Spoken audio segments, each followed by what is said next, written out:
Hey everyone, and welcome to Boston, Massachusetts in the United States for stop number 2 of the 2024 Red Bull Cliff Diving World Series, and to celebrate the 100th stop since 2009 of the World Series. Welcome in everybody. I'm Trace Worthington, joined by Red Bull Cliff Diving expert and champion Joey Zuber. Joey, you've seen about everything and maybe a little bit too much sometimes. Yeah, I have seen too much. I confess, I've seen it all. But let's talk about, you've seen everything, the evolution, the growth of the sport. You know the athletes well. How impressed are you to see this go to stop number 100 since 2009? Yeah, look, as a former athlete, it's just so impressive to see where the sport has gone. You know, it's been an absolute privilege as an athlete to be part of the series or part of the cliff diving scene from the early years and watch it evolve. Particularly the Red Bull Cliff Diving World Series gave the divers that platform to thrive, and to see the dives that they're doing now is just incredible. You know, back when I first started, if they told you that they're going to do a front quad 3.5 twist, I would have said, no way, that's not possible. But here they are, you know, making the impossible possible. All right, we got to wrap this up because we are 27 meters, 90 feet above the harbor here in Boston. And one guy who started when it all began back in 2009 is Orlando Duque. Before we catch up with him, here are some highlights of the very first stop of the World Series back in 2009 in La Rochelle, France.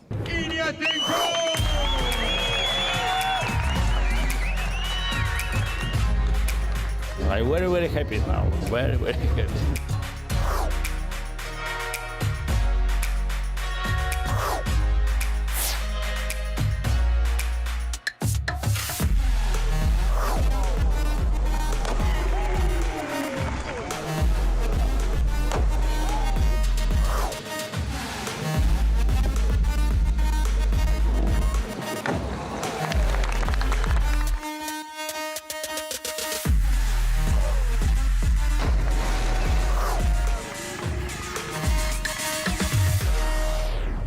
All right, wow, some great old school footage of La Rochelle and the first stop. And we are joined by the great, legendary Orlando Duque, now our World Series sports director. And you won the King Kyle Keeley Trophy back in 2009. You look the same, buddy. Well, no, not really. Yeah, if you look under the hat, my hair is a little bit white now.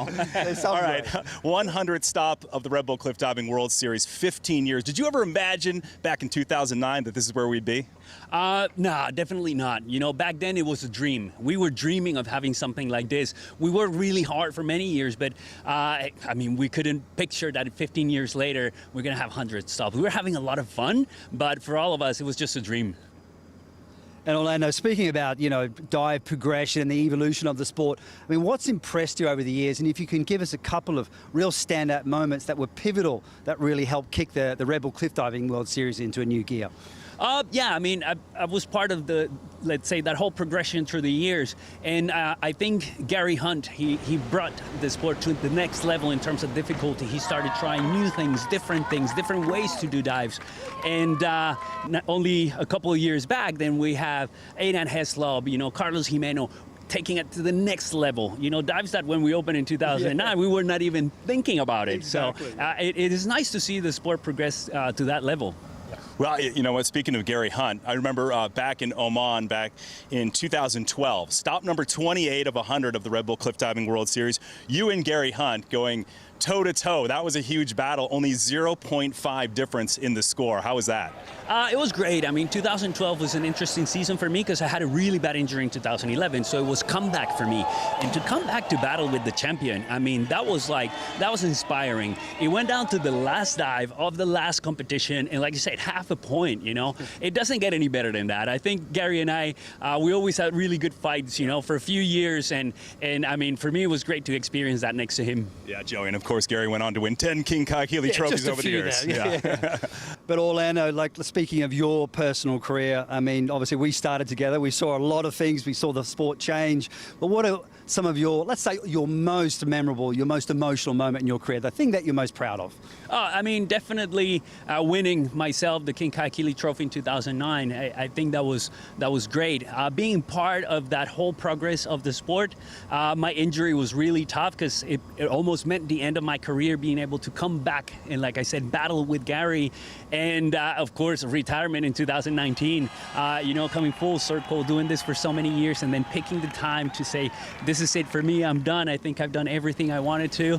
Quite a lot of moments that really I can keep in mind, in my heart. Well, great stuff, Orlando, and thanks for all you do. And remember, back in 2014, it was people like you and Joey and Nikki Stakovich and others who brought the women into the Red Bull Cliff Diving World Series back in 2014, now in their 10th season, and the ladies have made a huge impact on the World Series. To be part of the World Series, what could be better?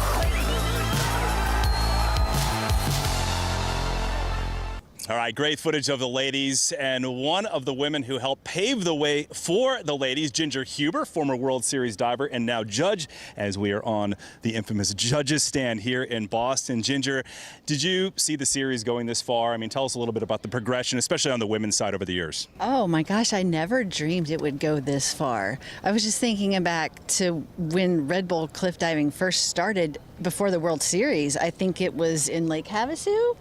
It was one of the first. And there definitely weren't any women even thought of to dive at that time. So to see it now progress, and with so many more women, so many different countries, and all the different dives, I never thought it would get to this level. And of course, Joey, it's been now 10 years since 2014 when the women started on the World Series. Yeah, and you played a bit of a role in some of those milestones. So Ginger Huber, the first woman to get the perfect 10 from the judges. Remember that dive off the cliff in Portugal? I remember it. Yes, it was. Yep. But it was when you did the dive and finished it. Did you actually expect to get scores, anything like that? No, I didn't. I knew that I had executed the dive really well, like I felt that, but I actually hit the rocks on the bottom. So I came up out of the water and I was letting Hassan know, like, I hit the bottom, and he's like, no, look at the scores. I'm like, no, I hit the bottom.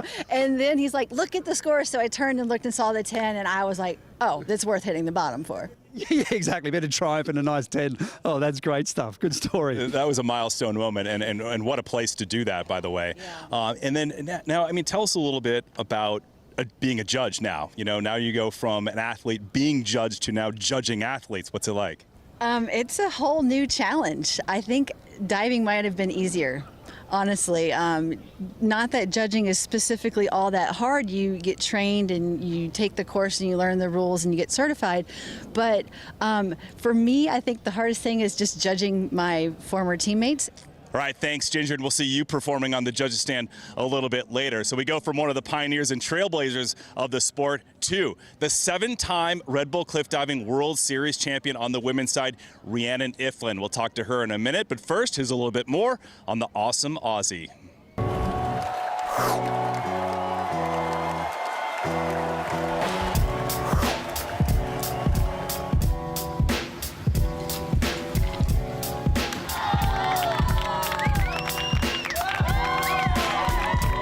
Actually relatively new to the sport, so 20 meters is still quite a long way up for me.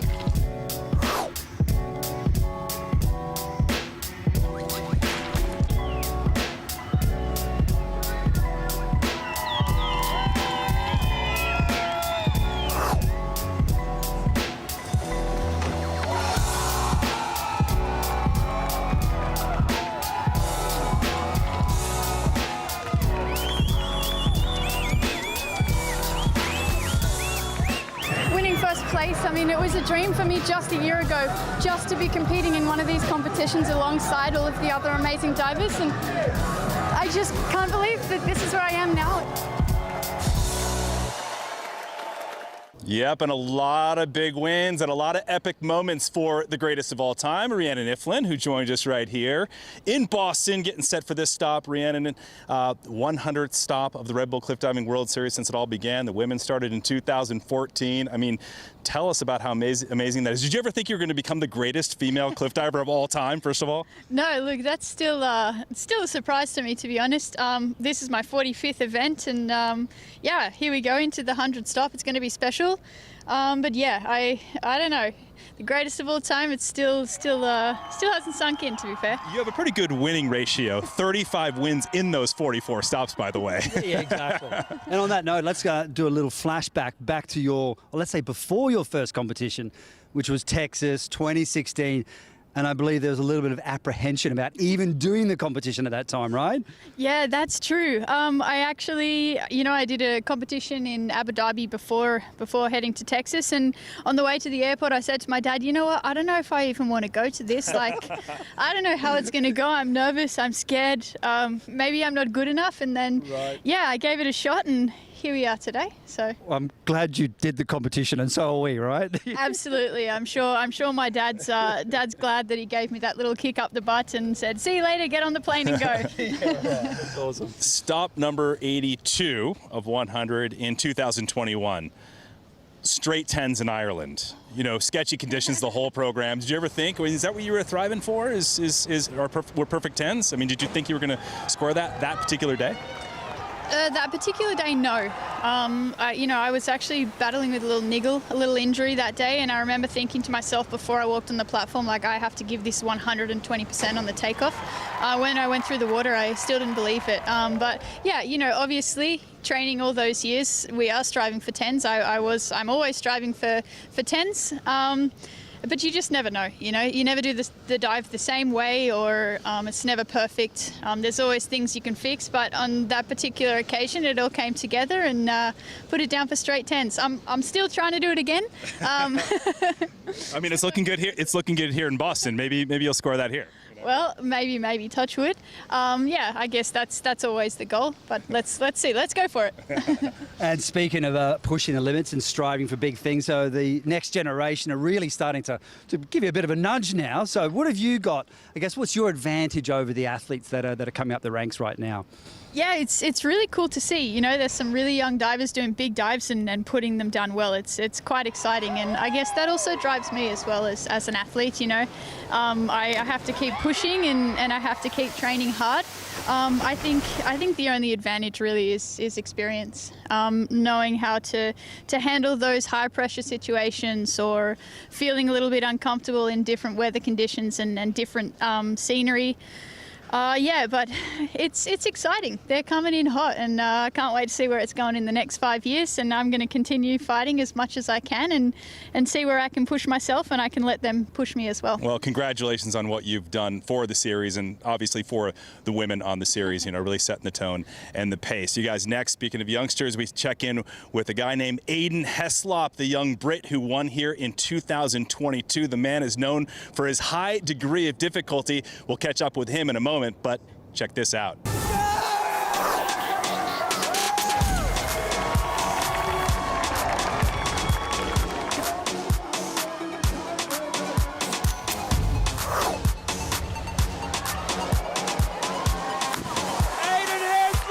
That just happened. The world's hardest dive.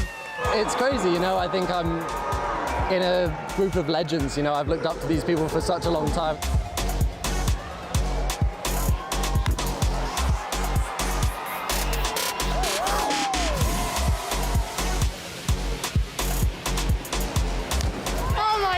To get 10s is a dream come true. I've been working so hard in the off season, battling some personal issues, and to come out here and prove to myself that I deserve to be up there is amazing. I love you, babe. That was fun. Good job. Wow, it was a pretty epic moment back in 2022 when Aiden Heslop right here won that event along with his girlfriend Molly Carlson.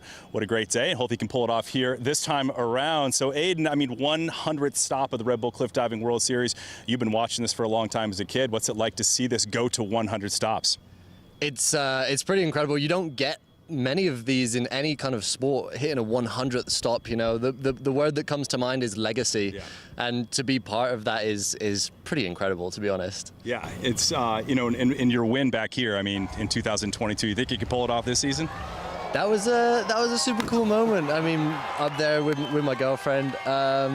Short answer, yes. All right. We can do it. And 2 years running to win the King Kakili Trophy, and Joey and I were like, he's going to win it, you know, in 2022, 2023. He's got this, and just fell short of it, but maybe he'll grab it this year.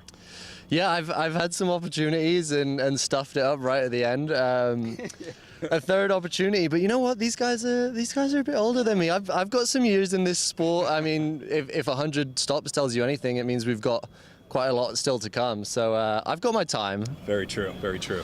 And Aidan, let's take it back to when you were a little whippersnipper, when you were just about, I don't know, maybe 8 or 9 years of age. But, you know, what age were you when you actually first saw Red Bull cliff diving, and what was it about cliff diving that made you think, this is for me? I mean, I was always that kid that would just try anything at the diving pool, and I'd jump from sofa to sofa, just that erratic little kid, you know. I got introduced to it by Owen Weymouth, and we actually did our first high diving competition in 2014. So it's a decade in the sport for me now, which seems pretty crazy as a 22-year-old. But it's so cool to see how far we've come since then and how much the sport has progressed. Yeah, I mean, it was amazing just watching you as this little boy, like in the competition in Wales, you know, in awe of all the athletes, and then actually to see you on the platform, and now we're in awe of you. It's just remarkable. It's a weird feeling, you know. I mean, I remember in Bilbao in 2019, and it was the first time I stood on the podium right next to my idol Gary, and it was just one of the most surreal experiences ever. And since then, I've never felt so much more grateful for this sport and everything that it's given me. Hey, Aidan, tell us a couple things that you talk about Gary. You know, you've been very open about him being an inspiration. What are the couple things that he has done for you to become where you're at now? You know, Gary was just the king of this sport for so many years, and for a long time I was able to look at my diving and his diving and make correlations and figure out things from his diving that I can do. And it was a real kind of progression that I used was his diving. And he's just a chill guy, you know, like he's won the world championship like 10 times, and he's just like the most humble, down-to-earth dude. It's super nice guy, you know. You can't get any more cooler than that. He's Gary Hunt. Yeah, that is. And speaking of the pushing the limits, I mean, you're already doing it now with whopping big dives, but I know there's something inside of your head right now. What's new? What can we see in the future? I mean, the start of last year, we saw some cool dives from me, and I was trying different things out, not always going perfectly. This year, I'm getting stronger. I'm still working.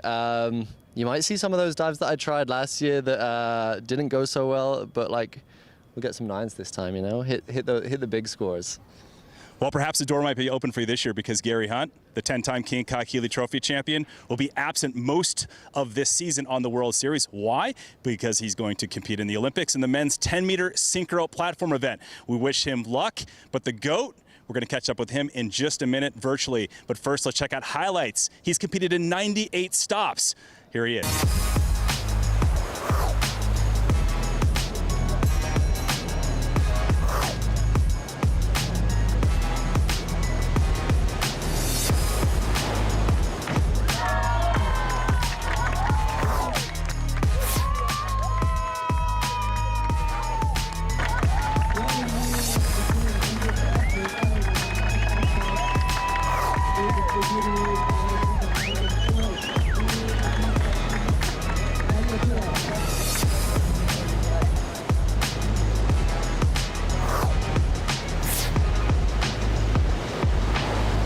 Felt great, I can tell you that, and on the platform I really felt calm. I didn't train here, I just decided to give it all in that competition.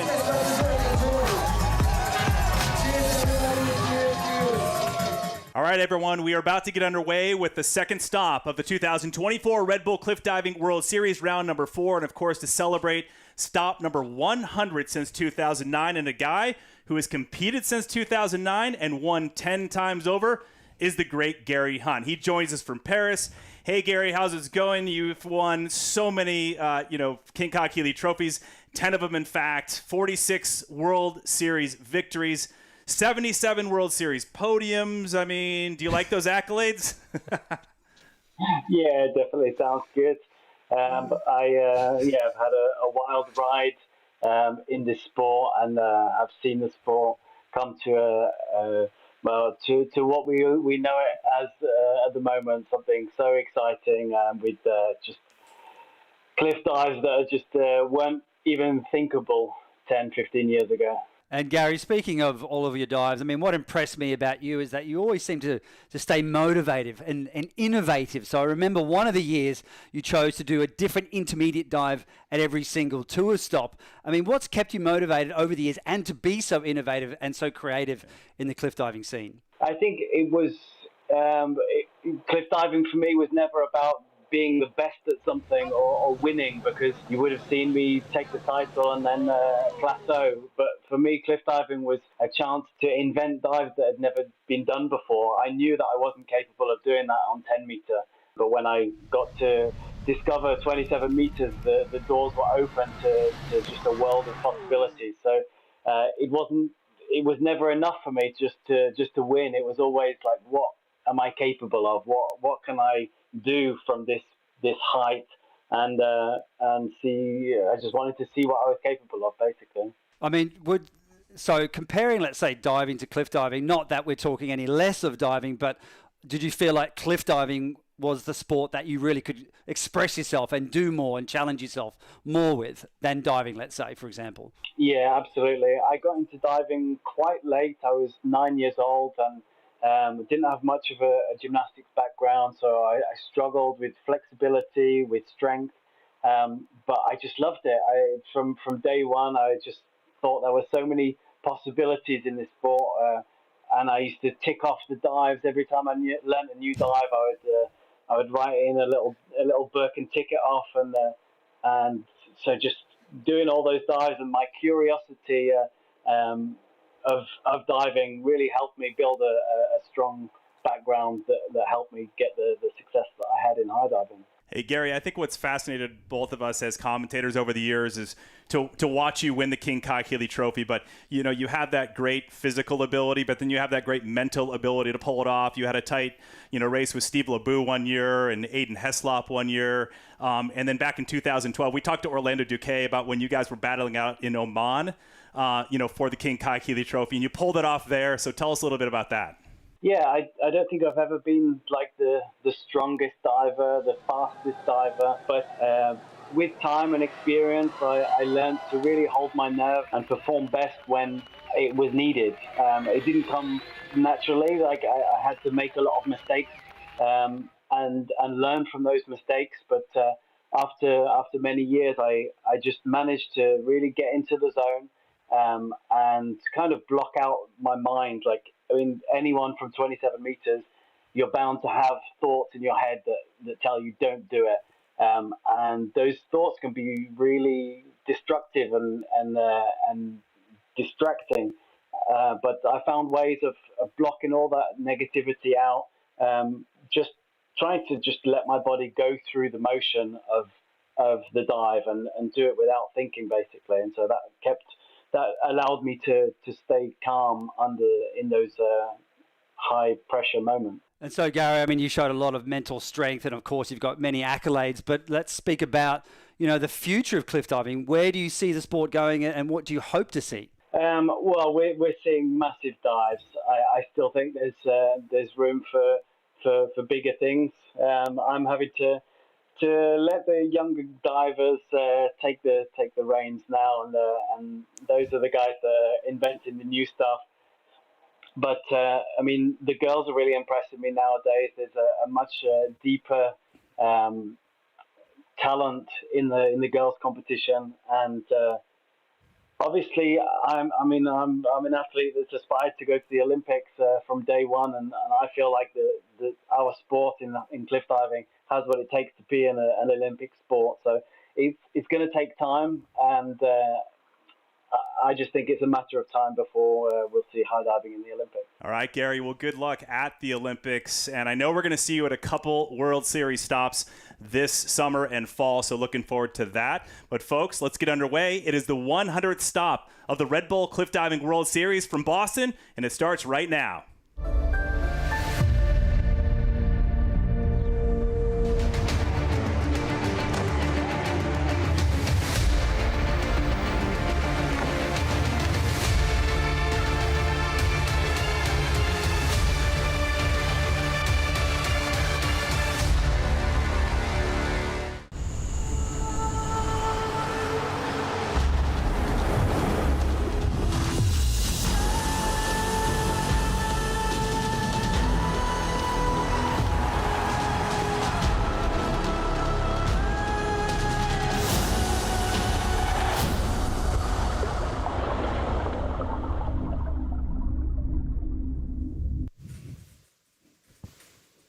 All right, welcome to Boston, USA, everyone, for stop number 2 of the 2024 Red Bull Cliff Diving World Series, and to celebrate the 100 stops since the series launched in 2009. 15 years of epic moments, and it keeps on rolling. I'm Trace Worthington alongside Red Bull Cliff Diving expert Joey Zuber, bringing you in live coverage from Boston. Joey, a milestone event being the 100th stop. And Boston is the perfect location for this big celebration. We have over 30,000 spectators showing up right now. I mean, how awesome is it to see that many people here crowded around to watch this spectacle? And can you believe it? It's been 100 stops. Over 100 athletes have participated in the series, and hundreds of stories spanning over 15 years. Athens, Greece was the first stop. That brings us to here in Boston, USA. Podium Al Mare is next on the schedule. Then it's stop number 4 from the Causeway Coast of Ireland before Oslo, Norway. Montreal, Canada makes its debut on the series. And then from there we go to Antalya, Turkey. Finally, for the second time in 2 years, Sydney, Australia will host the grand finale of the 2024 Red Bull Cliff Diving World Series. All right, fans rolling in. Physical and mental strength will be crucial for success in this demanding season, Joey. And we've hit a milestone with this being the 100th stop, and over 100 athletes have competed in the World Series since the beginning. Let's hear what a few of them have to say about this epic moment.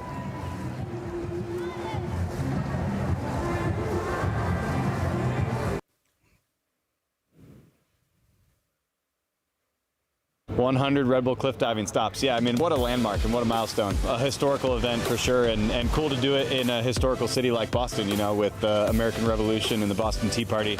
I mean, this is a fantastic place to do it. The progression has just been kind of exponential, you know. Me, Costa, Catalin, Nikita now learning these huge dives and just pushing the sport to places where maybe 10 years ago no one thought this sport would even go. 100 is such a symbolic number, I think. It's not something new anymore. I think Red Bull Cliff Diving is making history, and it's really starting to get into people's head, and everyone's watching. It's amazing. Like, 100 events is a lot, and it's super inspiring. I think, you know, cliff diving has changed the world. You're seeing beauty, you're seeing grace, you're seeing passion, and every time us divers get on that platform and we do what we love, for the past 100 stops, we've shown that we love this sport, and we're inspiring others to do what they love. Some great moments as Ellie Smart from the United States warms up. And for those new to Red Bull Cliff Diving, here's a snapshot of how it all works and the 2024 competition format. It's a little bit new. Check it out. Each Red Bull Cliff Diving event features 8 permanent and 4 wildcard divers per gender. There are 4 rounds of diving with varying levels of difficulty. The panel of 5 judges has less than 3 seconds to evaluate the parts of each dive. The judges then award scores from 0 to 10.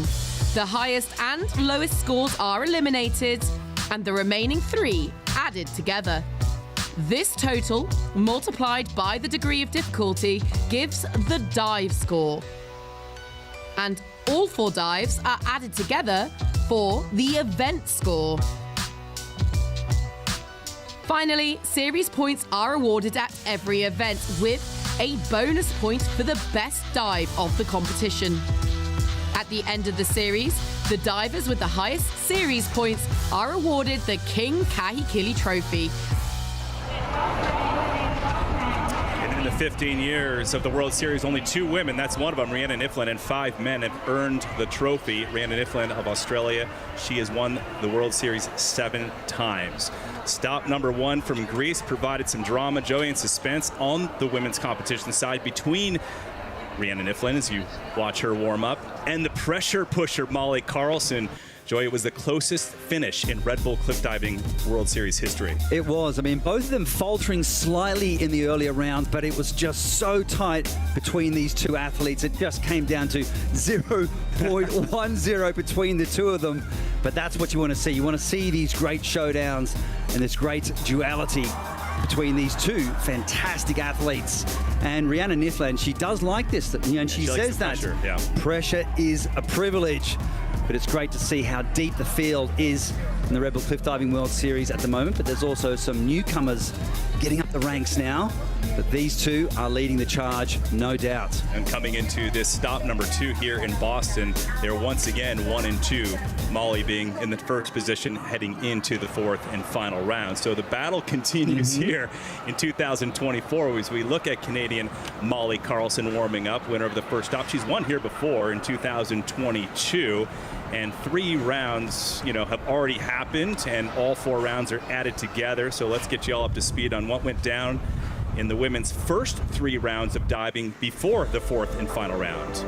Okay, watching round 1. So this is the more simple, graceful dive. So Molly Carlson led the way after that round and catching the judges' eyes with 8s and 9s. And she managed to maintain the lead across all 3 dives. So right now, round 3, coming into round 4, she holds the lead. She's got about 15 points ahead of second place. And this is Rhiannon Iflin with her round 2 dive. Impeccable form, great entry. Nice. So she's sitting behind Molly Carlson right now. She's got 15 points to catch up. But she'll come into the 4th and final round with her highest degree of difficulty dive. Molly Carlson will have slightly less degree of difficulty. So this will be a battle of execution coming into this stop. And we got the boogie on. We got Kaylee Arnett, her very first competition. The local American impressing the crowds. Whoa. An incredible inward triple half for round 3. And where's she sitting right now? In 3rd position. Folks, we have a new contender to look out for. We have one fine athlete here, incredibly talented, Kaylee Arnett. Look out for her in the future.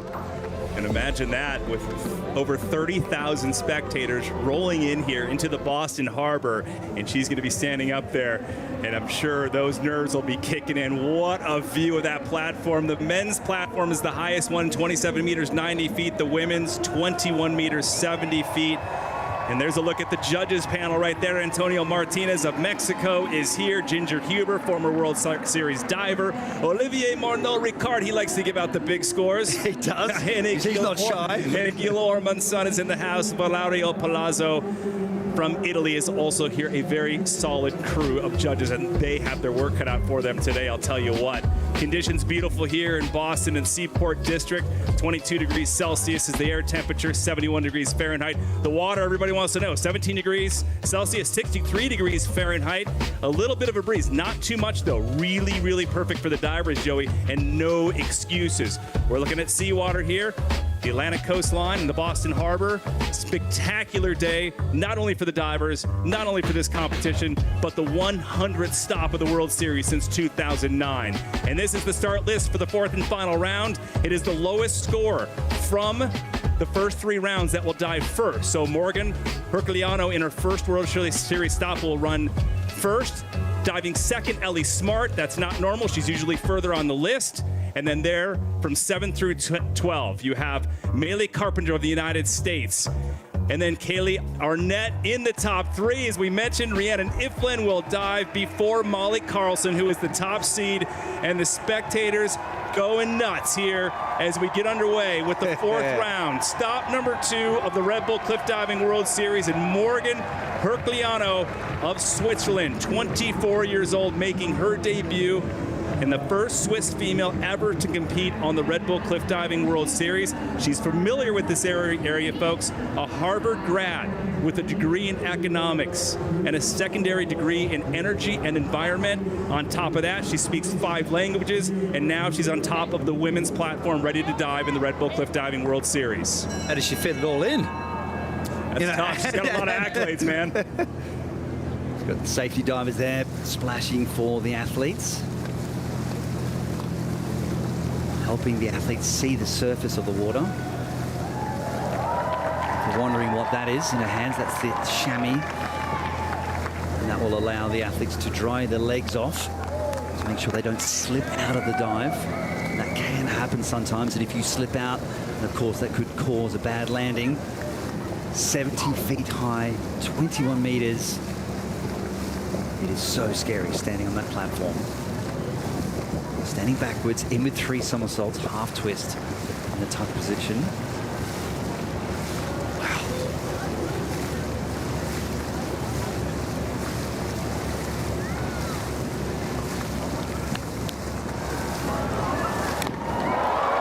In the harbor goes Herculiano for the first dive on the women's side, 4th round. Yes, and Morgan looks absolutely ecstatic with that dive. I mean, there's so much pressure before the dive, that sense of relief, especially when you're performing these really complicated dives. So round 4 is all about degree of difficulty. Round 1, you have the more easy, more simple dives. And there she is, lapping up the atmosphere in front of this fantastic Boston crowd.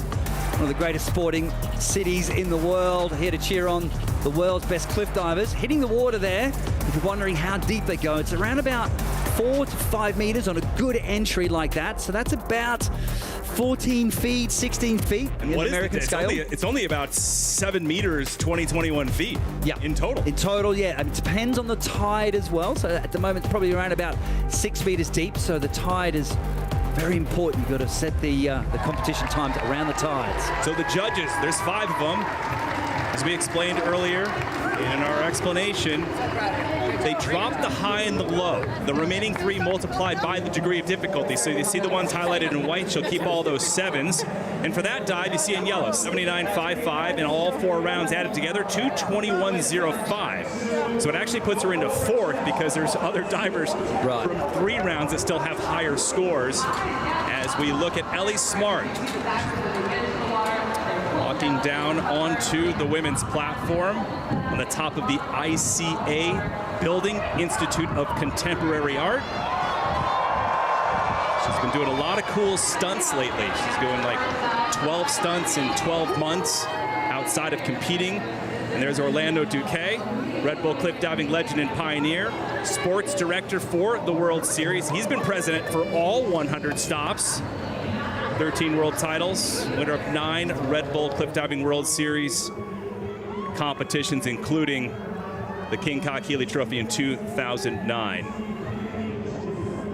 It's pretty cool. She went off onto the coastline here in Boston. Minos Ledge Lighthouse dive in Boston. Talk about a stunt. This is one of them, Joey. This is pretty cool. She was a little freaked out about this. She told me yesterday. I mean, it's pretty high up there. This is around about 23 meters, but look at this incredible shot as she hurdles towards the water. But she said it was very clear, very transparent, and big open ocean, very hard to judge the bottom. She's pretty pumped. She's pumped about that, but she's got some work to do here, Joey. Uncharacteristically for Smart, she's diving second. That means, right, she's about 10th seed coming into this 4th and final round. 11 competitors, by the way. There is one person, Xanthi Panisi, who removed herself from the competition, wasn't feeling good. So we have 11 women, and Ellie Smart now, the 28-year-old from the United States, ready to drop. Ellie Smart there guiding the safety divers. So the athletes like to have the safety divers in a certain position. There they are. The parents right there. Julie and Rob. 142 is the heart rate. So that is a live heart rate, folks. And to put that into context, your resting heart rate should be normally around about 55, 60 beats per minute. that just tells you how much the athletes are going through.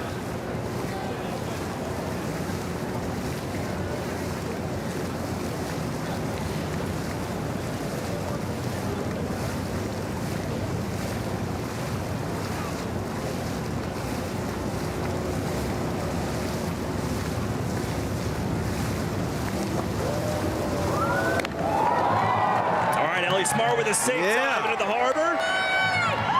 Mom and Dad, they like it. Woo. That's great stuff by Ellie Smart to make up for some lost ground in the previous dives that she did. She'll be proud of herself for completing the dive like that. She loves those twisting dives. You'll see some of the athletes that will steer towards performing those rotating dives, those flipping dives, as we say. But she likes to twist it up, and she likes to mix it up. Her parents, Julie and Robbie, just love this too. Oh, they do. Like the biggest fans of I know, they're always chiming in and it's great. And making comments out there on all the posts and all the videos. They're very proud of Ellie Smart, and so they should be.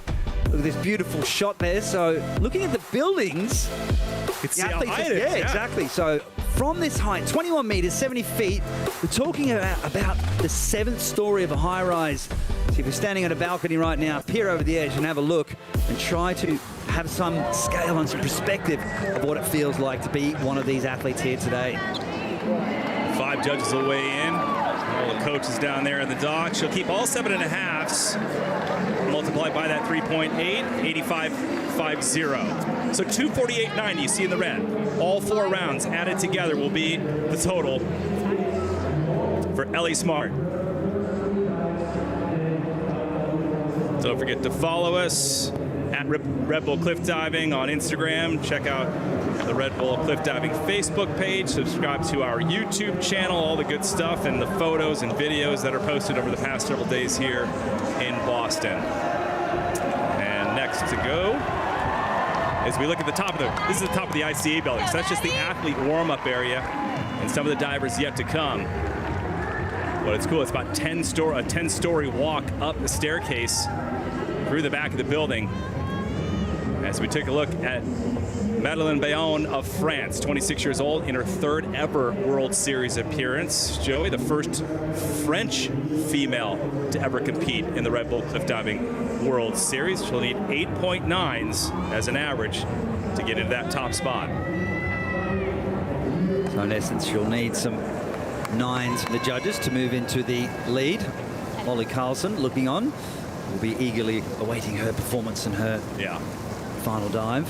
She'll be diving last. But here we go. Let's get ready. 21 meters, 70 feet up. She's going to press into an arm stand here. So arm stand forward, 2.5 somersaults, half twist. Wow. Oof.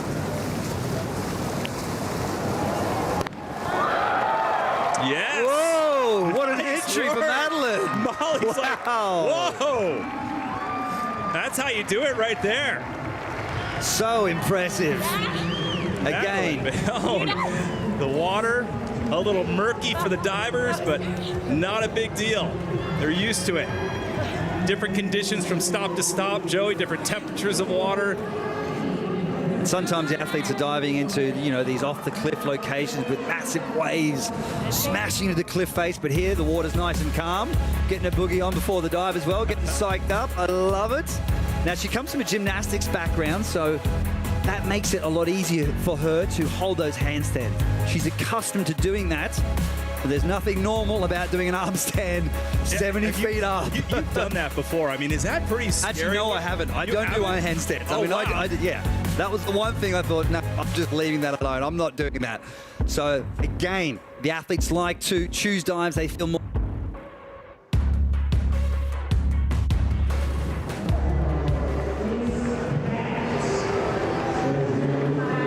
So each takeoff will have higher tariff.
A little bit of a splash on that for Maria Paula Quintero, but nevertheless, she's here with the best of the best. Giving a high five to the cameras. Impressive career starting at age 17 when they had the women's competition in Texas. One of the extras been around, but she's still only 23 years old. I mean, it was so impressive to see how well she handled that back in Texas. So young, but she was so brave and understood how to calm her nerves. And that's one of the things about this sport. You need to be able to stay calm under pressure. You need to be able to visualize the dive perfectly in the mind before you do the execution. So that is an integral part of the sport. You need to make sure that you spend plenty of time training, working on the aerial awareness. That also helps develop the confidence. But again, the mental aspect of the sport is incredibly important. So Maria Paula Quintero, she'll keep a bunch of 7.5s and multiply that by the degree of difficulty. So second round, she'll be in second place with a 264.05. So very solid for Quintero. Carlson still holds the top spot with a high score of 3 rounds. Orlando Duque speaking with her, both from Colombia. Yep. So Orlando's helped her along the way. Both from the same town, Cali, Colombia. Yeah. She's very lucky to have him to guide her. Women's platform, once again, 20 meters, 70 feet off the Boston Harbor here in the Atlantic Ocean, as Aiden Heslop, the men's leader coming into the 4th and final round, gets warmed up. We'll see him shortly when the men take to the platform. But right now, Amy Harrison drops down onto the ladies' platform, 29 years old. The NCAA All-American in 3-meter springboard diving. Ellie Smart, very good friend of Amy Harrison's. Looking on, great shot of the ICA building in the background, located in South Boston. What a great view of that the massive glass walls, Joey. What a panoramic view. It is very impressive for the athletes to watch these dives, but ready. And we are ready to be impressed with this massive degree of difficulty, 4.4. So always look at the graphics on the left-hand side of the screen. So this is the highest degree of difficulty dive out of all the women for this round. She'll run to the end of the platform. I'll explain why afterwards. We are set. Check this out. Lots of stuff going on for Harrison. A bit of a splash. Ellie Smart likes it. Good job, friend.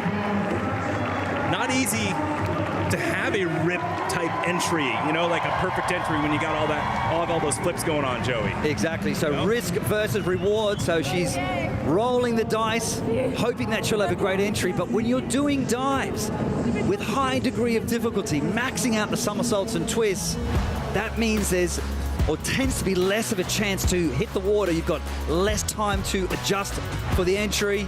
Here's the running takeoff, arms above the head, throwing forwards into the pike position. A little bit of a bend there, so that will cause some deductions from the judges. Again, the judges are looking at the execution only, not the degree of difficulty. They'll look at the takeoff. Is it high and powerful? Let's see. Pretty good. Cutting it down a little bit bent in the legs there, so that means there will be some deductions. You need to keep the legs straight in the pike position. And the last and final thing the judges are looking at from that side angle, mind you, is to see if there is well, they should be as vertical as possible. If they're a little bit short, a little bit past it, some deductions. You know how I look at it? She just did 3.5 somersaults into the Boston Harbor. 4. 4. That's what I mean. So anyway. Sorry, just had to correct you. Thank you. But 3:58. So, judges can say all they want. She's brave, and they wouldn't dare do it. They're just sitting there judging it. Harrison moves into third with a 2:58.10. So Quintero in the lead, Harrison second, Ellie Smart in third. Our next diver was Anthea Panisi, but she is a scratch, not feeling well, which moves on to our next female diver of 12. So we're midway through, and Jeannie van Katwijk of the Netherlands, 39 years old, in her third career appearance on the Red Bull Cliff Diving World Series. Look at what she does on the side. She dives on cruise ships. And this reminds me of the first show that I ever did. I remember standing on that perch, just like that, looking down and thinking, if I take one step off, I'm going to miss the pool. I mean, it just looks like a bucket from that high. Wow. I mean, everybody wonders, what do these guys do when they're not, maybe close? Some go to school, some dive on cruise ships or whatever. Some dive into buckets of water to make their money. Hey, nevertheless, how is it diving in front of, that's Matt Cooper, her husband, watching on, but how is it diving in front of 5 judges versus a big audience on a cruise ship? Definitely a lot more pressure. So there's the performance aspect, so you still need to perform, but definitely a lot more nerves when it comes to the competition environment. Molly Carlson. Big smiles as usual. Greatest smile on the planet. She looks chill. She will dive last in the women's round. She's the top seed. For those who have just joined us, Trace Worthington here, Joey Zuber next to me in the 4th and final round for the women. 3 rounds have already happened over the course of the last 2 days, and now Jeannie van Katwijk will try to get something done here. So looking at the graphics there, relatively high DD. DD means degree of difficulty. So for 3 somersaults, 1.5 twists. Look at the crowd lining the riverbanks. Over 30,000 spectators here in the Seaport district of Boston.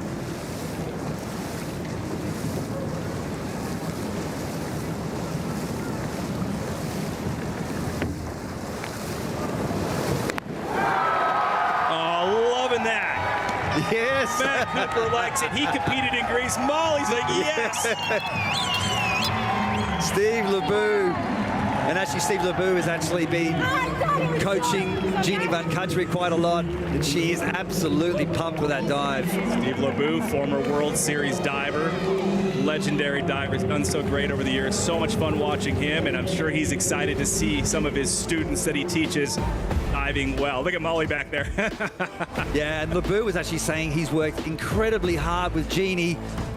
And of course, Jeannie's put in the hard work. So the two of them together, putting their minds together, saying, how do we improve? And what have they been doing? Seems to be working, wrapping into this single twist there, into the pike position, using those abdominal muscles, and then landing feet first. You might be wondering, why are they landing feet first? Well, let me tell you, at those speeds, 71 kilometers per hour, 50 miles per hour, it's just too much for the arms and the wrist to handle.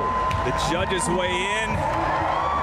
Once again, lower left, Ginger Huber, one of the legendary female World Series divers.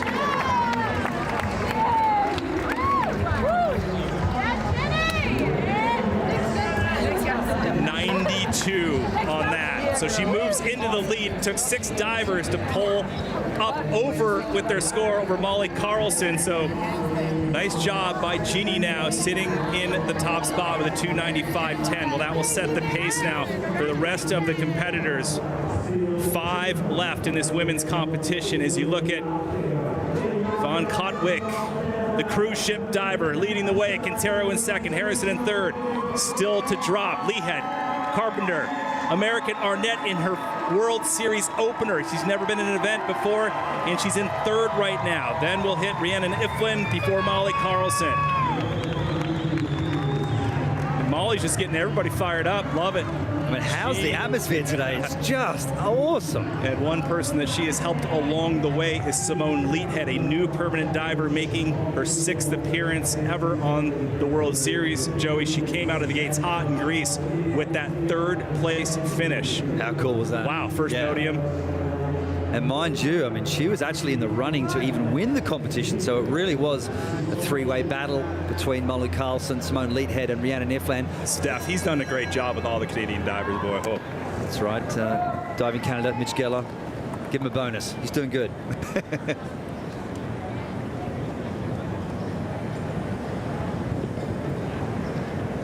Simone Leathead guiding the safety divers into the position she wants them in, telling them to splash the water. Splashing the water helps the athletes see the surface. It won't make it any softer. We're all set.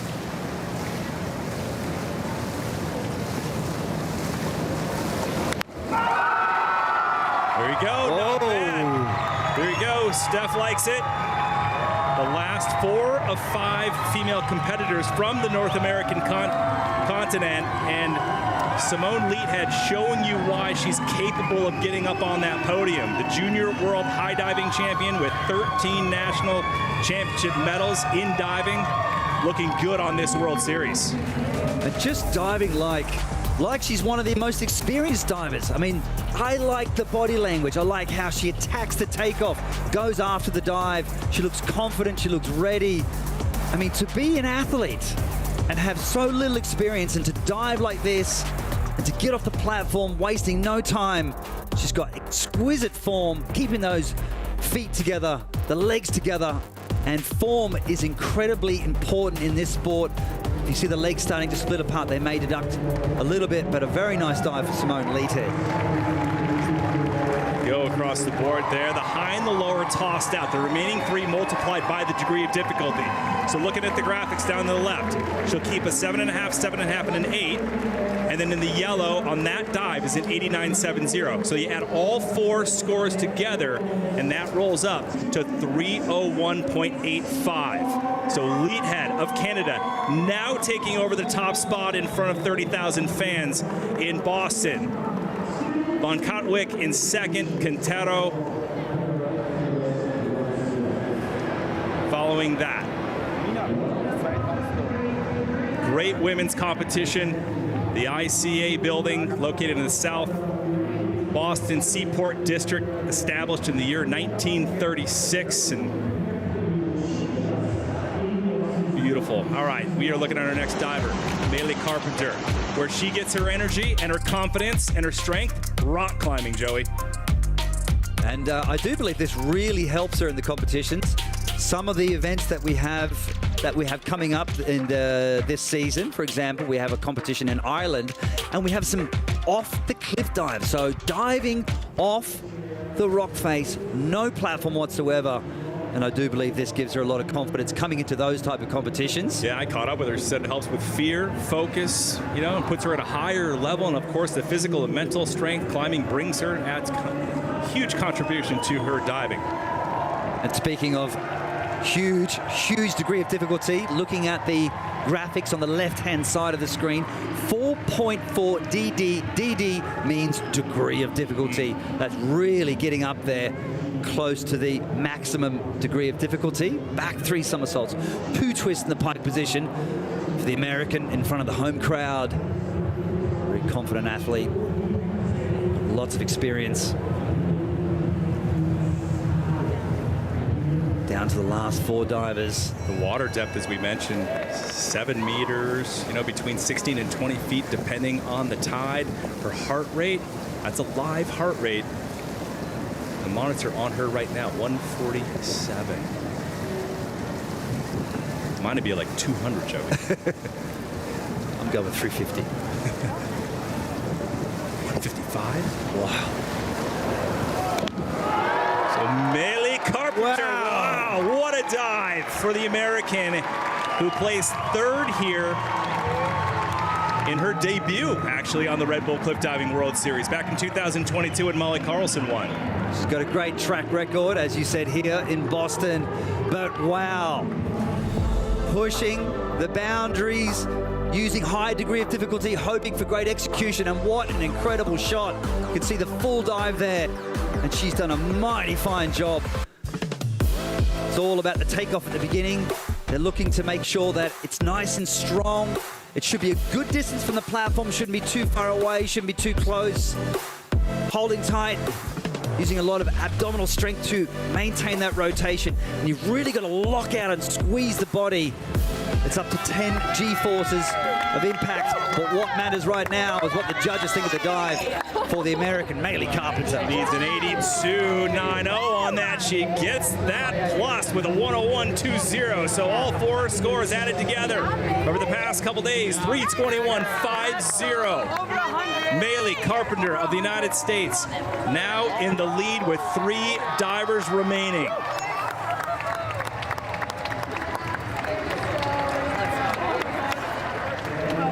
Former NCAA Division I college coach and science teacher. So it is Carpenter now with the score to beat. We're getting right down to the wire here. 3 to drop. Kaylee Arnett in her first ever World Series will go next, followed by the legendary 7-time World Series champ Rhiannon Ifland and Molly Carlson, the pressure pusher, who won the first stop of the series. Wait, hold on. Well, she dances better than you, Trace. Let me tell you. Way better, dude. I'm trying to move like her right now. You can't see me. Okay, now this is pretty interesting. Folks, we're about to see a brand new dive, reverse triple somersault in the pike position. This hasn't been done in the history of the Red Bull Cliff Diving World Series. Kaylee Arnett, 31 years old, from the USA. Maylee Carpenter from the United States in the lead. Hey, Kaylee Arnett is in a good position to move into the lead. She scored 6.5 from the judges. She can do that. Big dive coming up.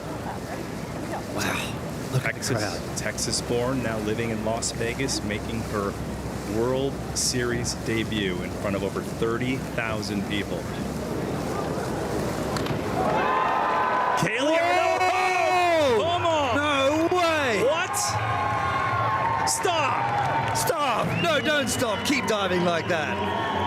That was awesome.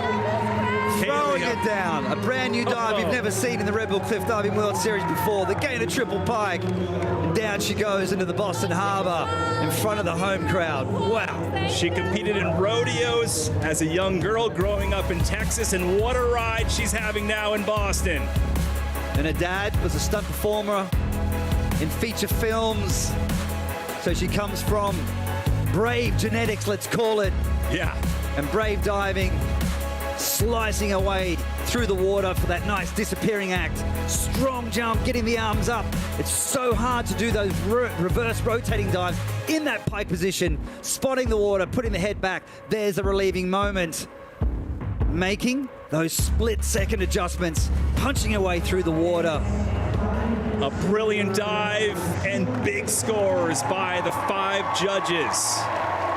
Look at that, all above 8s.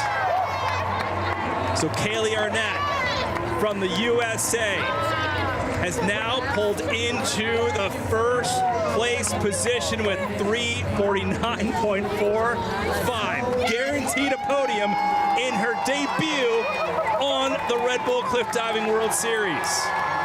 And in front of a Boston crowd who loves sports, no better place to rock the podium. There might be a few celebrations tonight, just FYI.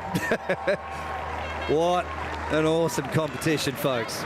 So Kaylee Arnett, in her first World Series of her life, sits in the #1 spot, and the 2 biggest names in women's World Series cliff diving now get ready to drop.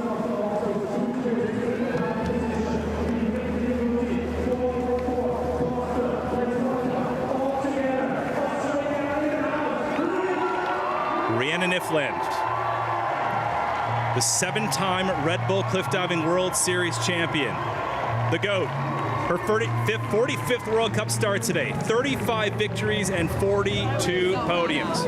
Record-breaking.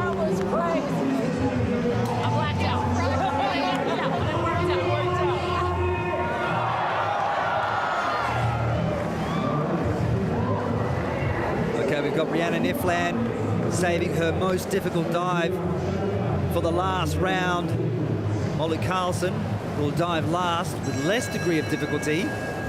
it will come down. It will be a showdown of execution. The one thing we know about Rhiannon Ifland is that she knows how to handle pressure. This is a nail biter.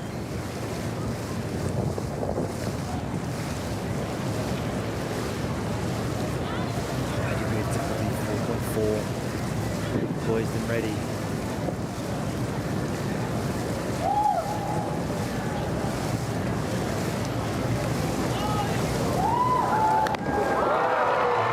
Whoa. She means business as usual.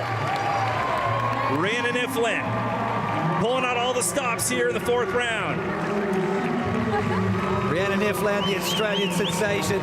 Huge smile. She knows she's done it. She knows she's done a great dive. And you can feel that when you hit the water. Not bad for somebody who told us that she's more scared than you think. And Joey, that's a good question for a lot of people. It is scary standing up there for all these divers. Puts on a brave face. Yeah. Every time you get on the platform, you have to respect the challenge at hand when you're diving from a 21-meter platform 70 feet up and performing insanely complicated dives. And Ifland comes from the elite trampolining background, elite diving, combining it to make an elite cliff diver and the most decorated cliff diving athlete on the planet, without a doubt. 7 King Kaikili trophies to her name. What do the judges think? Here we go. Look at that. There's a 9 up there. She'll drop that and 1 8.5. She'll keep the rest. Rhiannon Ifland showing you why she's the greatest, 112.20. So now Ifland in a familiar position.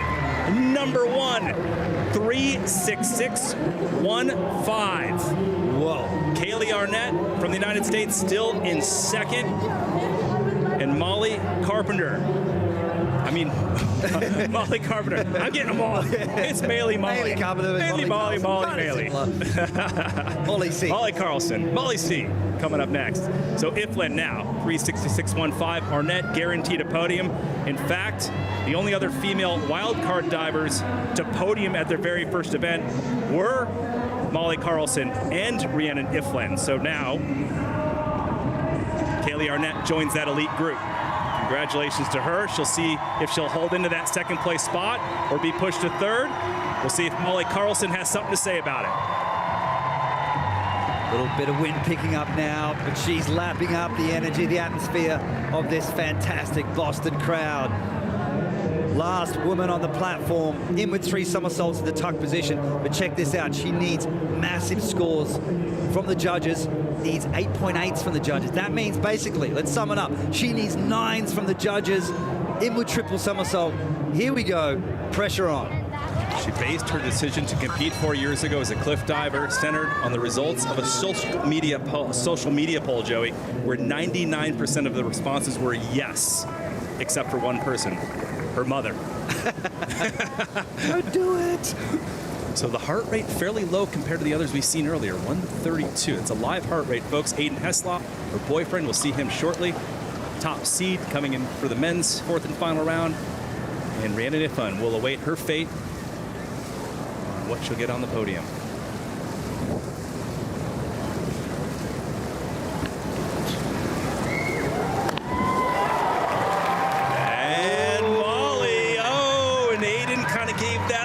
Scratch. Joey, you're the expert. Why the head scratch by Aiden? Yeah, I mean, he obviously saw that over rotation. We all saw on the screen. We could see the splash starting to kick up. And when you need 9s for the judges, that's not what you're looking for, unfortunately. But the pressure when you're standing on the platform, you just had Rhiannon Ifland go before you, score 8s from the judges on a really difficult dive. She had to be on that platform, feeling nervous, feeling the pressure. But still, it is just remarkable what these athletes are doing from these heights. She's such a great technical diver. I mean, but it's all about pressure and execution. Will this be enough? Final round. Will this be enough to stay on the podium? I mean, that's a pretty big splash. Kaylee Arnett might remain in that 2nd place position. Correct. Depending on what the 5 judges think. She knows it. She still has a smile on her face. The judges weigh in. I think Rhiannon has a really good feeling that her score will hold in as the top. So now we just await where Molly Carlson fits in the mix. Here we go. And 7, so as expected, and Joey, you nailed it. So I don't think that's going to cut it. When you drop the high and the low, multiply by the degree of difficulty, Molly Carlson with a 79.55 will not cut it in terms of top of the podium or second. She'll be in third with a 348.55. A great job, but what a story. Rhiannon Iflin making the charge back on top, and Kaylee Arnett from the United States second. And if you remember back in 2022, Molly Carlson won the competition here in Boston. Rhiannon came second, but she came back at that next competition and said, hold your horses, I got something for you. And that is exactly what happened there. Rhiannon Iflin was determined to come back and take the win again. But also the other story, the American, Kaylee Arnett. Whoa. Wowza, first competition. Boom, there you have it, second place. You're right, I'm having some deja vu here of that when Molly won here, and then Rhiannon went on to win the entire season in 2022. But what does it take to win a competition? It 4 takes rounds. diving well across all 4 dives. Look at this graceful reverse flying gainer. Gives you a sense of scale and height as she hurdles towards the water. Staying nice and tight on that entry. This is round 2. And this is where she scored 9s from the judges. And incidentally, she should have the highest, or the award, the highest scoring dive. There is a one extra bonus. point She'll get an awarded. extra point on that. And that's typical re-diving, that incredible entry. I mean, I love the fact, you were talking about her trampoline background, and and that's feet first, right, on trampoline. So you can see it. Yeah, got a lot of air time, used to landing feet first. This was round 3, and that's one of her favorite dives. On average, she scores 9s from the judges. A very consistent performance when she does that dive, leaving the most difficult dive till last, going second to last in the competition. Watch this, pow! Whoa. And then Molly Carlson had to watch that dive, scratched her head and thought, I've got the pressure on. Such a great technical diver. And again, reinforcing the fact with that trampolining background, that's a Barani front somersault with a half twist. With that experience in trampolining, really helps her hone in those entries. All right, David O.C. is the 3rd member of our team, and he's with Rhiannon on the dock. What's going on, Dave? Great win. Rhi, congratulations. So obviously we didn't have the start of the series that you expected. Did that add the pressure coming here today to Boston? Yeah, after the first stop in Greece, I had to go back and really do some hard work to prep for this competition. I knew it wasn't going to be easy, and it wasn't, but yesterday I put down some really solid dives, and I wanted to carry on that energy from yesterday. Yeah, it feels good to be back, and I wasn't ready to settle for second place yet, so I'm going to keep fighting all season. And we saw you were playing around with maybe introducing a new dive. Is that something we could see later in the series? Yeah, definitely it could be. I've been playing and toying with a couple of ideas, but I think it's also just to test me and challenge me as an athlete and mix up the dives a little bit. This is my 8th season, and I want to see what other dives I can put down and be capable of. So that's the main thing. But yeah, I guess we could see some different dives coming this season. And you said it's your 8th season. Do you think this will be the hardest yet? Yeah, it could be. I think I'm approaching it a little different this year. I still have my eye on that King Kakili trophy, but I think it's going to be step by step, and I know that the pressure's coming, and the young girls are diving super well. They're putting down amazing dives with high degree of difficulty, so I know it's going to be challenging, and I'm just trying to enjoy that challenge and let it push me as far as I can go. Congratulations, enjoy the win. I love you all. All right, congrats, Rhi, and it's so cool that she does have a great understanding of what's to come. She understands some of these young divers like Kaylee Arnett, and just, maybe they're not young in age, but they're now fresh, and Molly Carlson and some of the others coming onto the scene, Simone Leathead. So it's a great understanding for Rhiannon Nifflin. She's such a veteran, she's such a pro, but today she's professional enough to bring home another victory. In fact, it is 36 wins out of 45 starts. It's an 81% winning ratio. Absolutely massive. That's her 43rd podium of her career, Joey. What a but crazy Kaylee Arnett, I mean, that is such a great story. Her winning the silver today and awesome. beating out Molly Carlson. Yeah. Great depth of field amongst the athletes now, and you can really just see that, and that's what we want to see. We want to see a good, strong field of athletes pushing the limits. So there are your top three right there. Kaylee Arnett on the left-hand side. That smile dancing on the platform earlier. Molly Carlson always smiling, third place.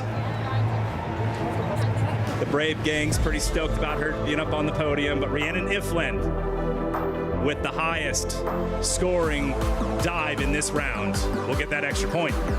So it's not the highest scoring dive with the total score with everything accumulated, but she scored straight nines, or 3 nines from the judges, and then 2 9.5s. And what does she get? She gets an extra 1-point bonus in the World Series rankings, and that might make the difference. You never know. There might be a bit of a slip up, and then Molly can climb ahead, so it all adds up. It all counts. You get your little 1 point. Yeah, here's your little, here's your little point. For you dropped 21 meters and 70 feet into the harbor. We'll give you one. Put that in the piggy bank. We'll give you one. And the overall series, it's going to be tight all season long, I have a feeling. So you have now Rhea with 37 points. You get 20 for the win, by the way. So Molly Carlson second with 33 points. Simone Leathead in third. And there you go. Great women's competition. And we'll go down to Dave again, who's with Kaylee Arnett, the American who got on the podium today. Dave. Kaylee, congratulations. So you've welcomed into cliff diving and you've made a huge statement. How's this journey been? Thank you. It's a brand new journey for me. This is my first stop on the Red Bull Cliff Diving Series. I'm surprised at how chill it was on day one, and then here on the last day, oh my gosh, everybody just blew up. Everybody showed up. It's like a party out here. It's amazing. So here's a stat that you might be intrigued to hear. The only ever female wildcards to podium at their first event is Molly Carlson and Rhiannon Nifflin. How does it feel to be in that company? Honestly, I'm thrilled to just be here. I'm thrilled to have done my dives as well as I did, and whatever the results are, the results are. I don't even look at that until later, but now I'm thrilled. I feel like a noodle right now. The adrenaline is like, I'm just a noodle right now. This is awesome. Well, congratulations and enjoy the celebrations. So much.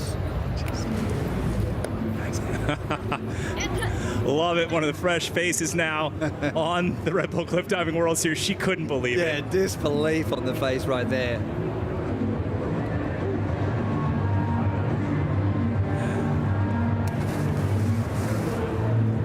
Great job. Kaylee Arnett of the United States, second place.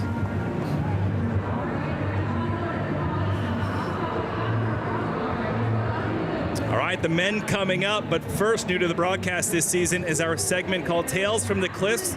The theme for this stop, of course, is the celebration of our 100th stop since 2009.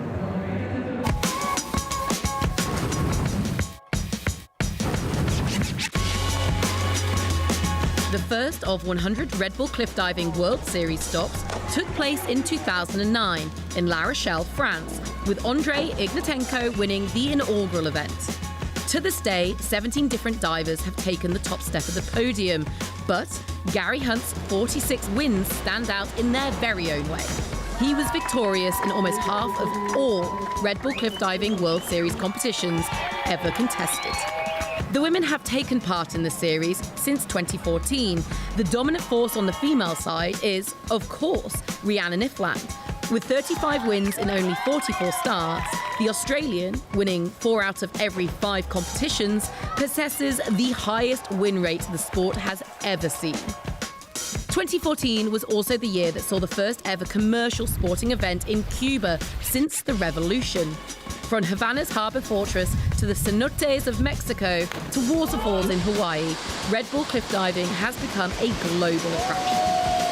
With recent retirements of legends of the sport, Duque, Lebeau and Macaulay, The torch has been passed to a young and uber-talented group of athletes that will make sure the next 100 stops are even more exciting than the first 100.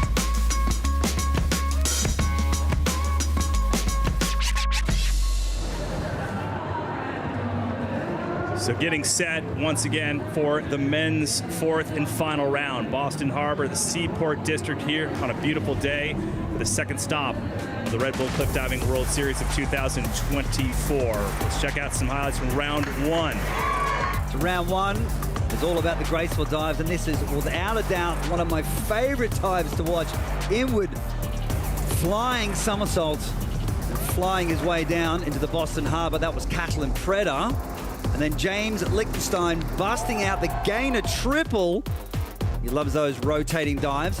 But where is he sitting in the competition after 3 rounds of diving? The American is in second place right now.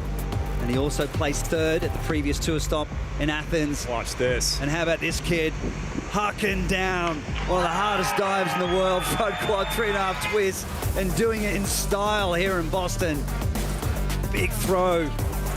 But made his way up through the ranks. Was in third after round one, then fourth in round two, and after 3 rounds of diving, leading the way. But now we're looking at Konstantin Popovic, and unfortunately, in round 3, over-rotating just a little bit, but what happened underneath the water, hyperextended his knee, so unfortunately he's out injured for this competition. That's a real shame. I spoke to him last night. He had it all wrapped up. He was in good spirits still. He actually thought about diving today. He was like, I might be, you never know. But no, he hyperextended that left knee. So I'm sure we'll see him back. And the breeze rolls in just a teeny bit.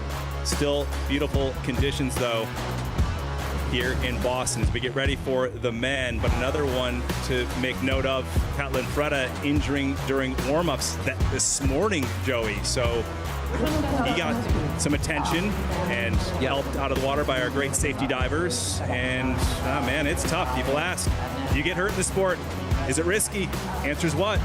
It is, and particularly when you're risking all with these high degree of difficulty dives. So Catalin Preda just coming out of the dive just a bit too early. But a reminder that sometimes it doesn't go to plan. This is a risky sport. It is cliff diving. Well, we wish him well. And Jonathan Perez, he's a DNF. He wasn't feeling well, so he pulled from the competition. So 3 men are out, including Popovic and Preda, who we saw earlier. So the 2 Romanian Sharks not in the Boston Harbor today. So the water is much safer for the others to grab a spot on the podium. So you'll see Fedotov running before James Lichtenstein and Aiden Heslop. So David Kulturi in the mix as well for the United States. So he's in that top 5. Should be a great men's competition. But 9 in this round. So we look at a first of 9, Carlos Jimeno. Now he's normally in a better position than diving first or second, Joey, in this 4th and final round. He usually has a higher score, which will put him later in the running order. But unfortunately, his 3rd round dive didn't go as planned. But here's a guy, as a wild card diver, now he's a permanent diver after being ranked 3rd last year on the Red Bull Cliff Diving World Series, and also scored a podium at the first stop in Greece. And that he did. He's always impressive to watch. Comes with so much energy and a big smile. He did slip up in round 3, as you alluded to. It looks like he's got his body language back together. It's really important in all sports, and in particular cliff diving, that you have to put aside that, let's say, that mishap or that misdive in round 3. And now we've got a massive dive. The folks at home, just see if you can count the number of somersaults. Let me tell you, in total, it's 5 somersaults, rotating backwards in the tuck position. Telling the safety divers where to position themselves. The safety divers are key to this. If you just joined us, the water. So there's Konstantin Popovic, still made it out here with the knee injury still. 7 meters, 16 to 20 feet in depth, depending on the tide. The landing zone below.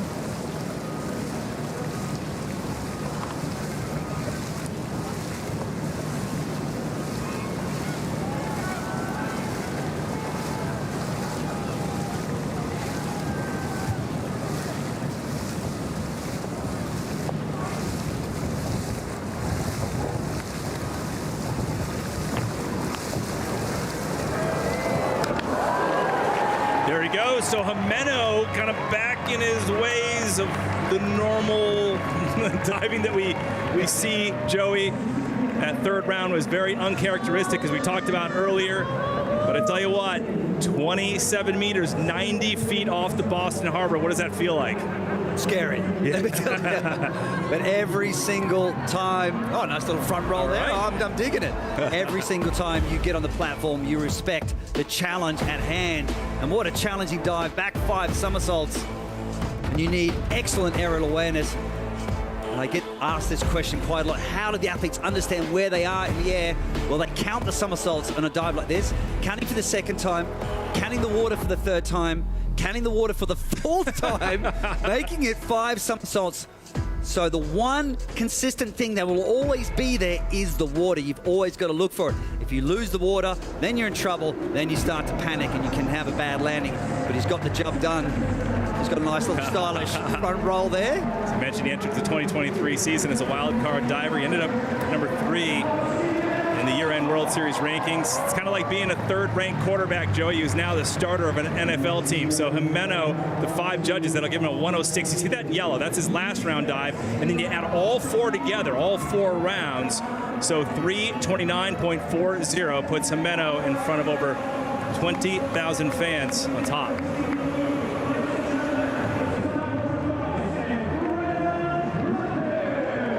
Braden Rumpet, 23 years old, up New Zealand.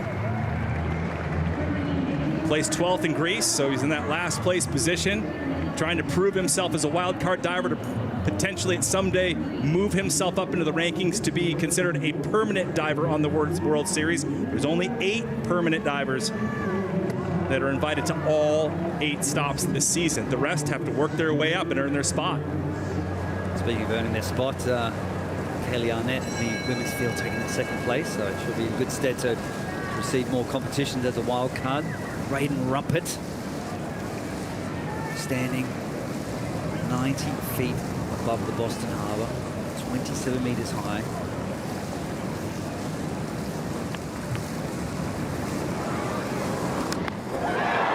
Rumpet with a lot of rotations, and look at that entry. Got to be kidding me, making it look easy, not a drop left behind. And I said 20,000 fans. We have over 30,000 fans out here in Boston, by the way. How cool was that dive? Braden Rumpet crushing the entry. Not a drop left behind on the inward quad half. What a stunning way to finish the dive to impress the judges. The judges are looking at the execution, so he's going inwards. When you're doing an inward rotating dive, you will have more degree of difficulty than if you're rotating forwards. Again, to remind the viewers, judging the execution only, remove the highest and lowest scores, add them together, multiply by the degree of difficulty to get the final score. You might get some good points here. We went from a 12-men final to only 9. In fact, it's the first time we've only had, there's never been 9 or fewer in a 4th and final round, or any round for that matter, on the World Series. So Rumpet will move into first place with 3:43.60 and set the tone for the rest of the men's competition. A lot of people ask, why is the women's platform lower than the men's platform? A question we always get. And that is due to the muscle mass. I mean, some of the women can dive from 27 meters. Maria Paula Quintero has dove from that height, but being able to do it consecutively over many competitions is the important point to make. So just the men just have a bigger muscle group with the legs, but no less skill whatsoever.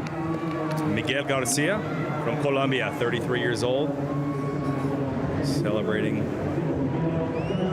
his 30th start on the World Series. Look at how high that is. The ICA building, the Institute of Contemporary Art, where the platforms are mounted onto the rooftop, 10 stories up.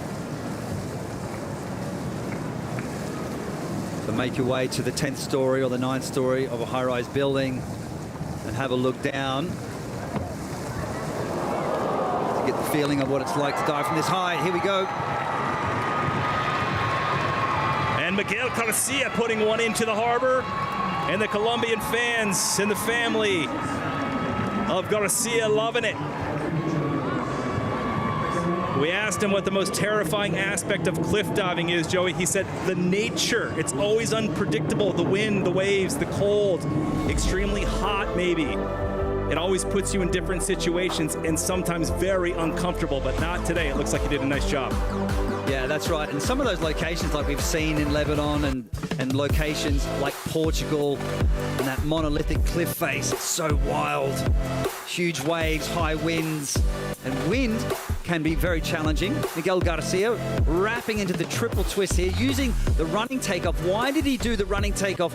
That was to help him get more height and rotation from the platform. If he did it standing on the end, it's harder to make those rotations. Then the question would be, why doesn't everybody do the running start? It depends on the dive that you're doing as well. Okay. And that comes to another point. The athletes will choose dives that they feel more comfortable doing. Some prefer twisting dives, some prefer those rotating dives. You've got to play to your strengths. So once again, a reminder, if you just joined us, 5 judges weighing in between 0 and 10. They toss out the high and the low. He'll keep 3 7s. In the yellow is that dive score, 102.90. When you add all 4 scores, all 4 rounds are added together. Everything counts, 348.10 for Miguel Garcia from Colombia.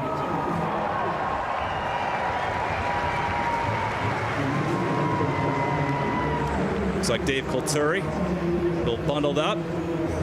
The American getting ready for his dive. It's coming up shortly. This is where he actually made his debut back in 2011 as we look at Alexei Prigorov, 8th at the first stop in Greece, 36 years old from Ukraine. So looking at the graphics on the left-hand side of the screen tells you what dive the athletes are doing. So back 4 somersaults, standing backwards. 4 somersaults, 2 twists in the pike position. Degree of difficulty ramping up, 5.1. Very tall diver, has to work hard.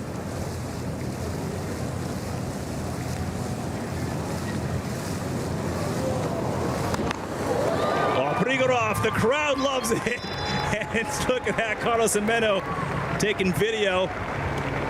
And the 36-year-old from Ukraine and the only Olympic medalist to compete on this Red Bull Cliff Diving World Series. In fact, he won Olympic bronze in Beijing 2008 in 3-meter springboard synchro.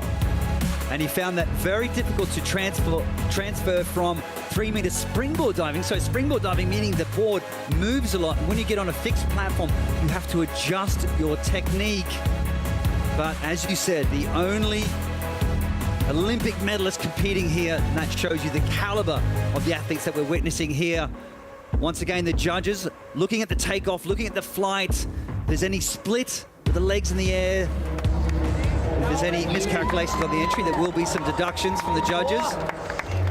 He says he's afraid of small swimming pools. You know, the little ones with the turtles in them? 104.55 on that. You roll up all 4 together. And Prigorov with 3:59.25 will now hold down the top spot on the podium.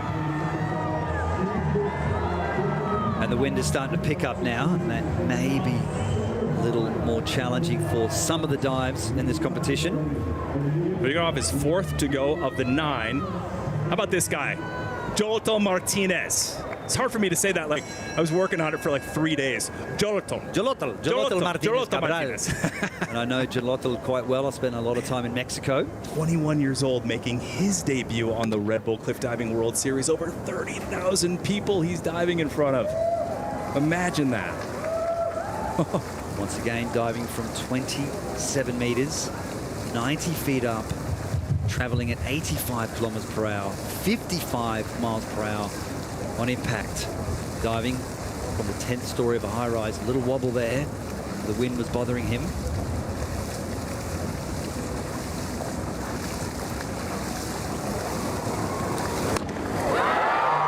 Oh, Martinez of Mexico, come on. Right up against the biggest names in the sport, and the 21-year-old in his debut. drills one into the harbor. Joey, he said, just being here is the biggest moment of his diving career. What a performance. And I've known this young gentleman since he was about 15 years of age, and he always idolized the Red Bull cliff diving athletes. He loved watching the competitions, and what a thrill it must be for Jalotl to be diving here at his first Red Bull Cliff Diving World Series stop in front of 30,000 spectators. What an absolute thrill and an honor. And he dove in the Diving World Championships in 3-meter synchronized diving in Budapest, so he's got an excellent technical background. We can expect some great things from him in the future. At the moment, choosing to do more simple dives, but as his career progresses and as he has more opportunities, he'll have the chance to increase the degree of difficulty. But you've got to play it safe in the beginning. You've got to get used to the height. 90 feet high is so challenging.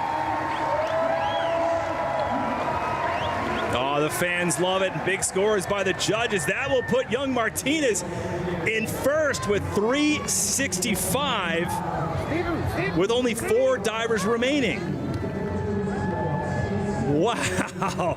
Hassan with our crew, loving it, along with Konstantin Popovic, the World Series champion, out this competition. The strained knee. Let's learn a little bit more about Boston. We love it here.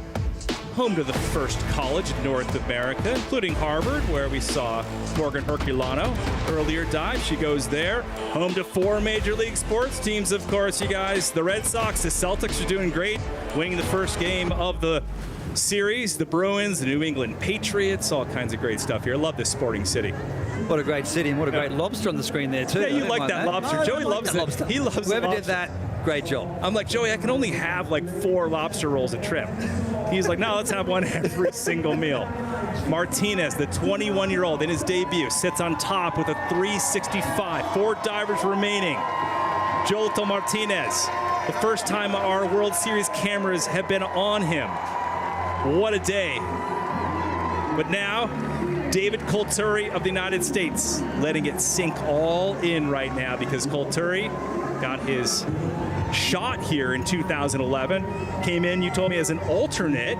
Somebody got hurt. He came in and got to dive. He was able to dive. Yeah, he was just here to practice, and he wanted to watch the competition. He asked, hey, do you mind if I do a bit of practice? Someone got injured, like you said, and boom, he was thrust into the competition, and he's been one of the all-time legends in the sport. One of the most disciplined divers and the most experienced, obviously, remaining in this 4th and final round with some of those big names out, including Jonathan Paredes.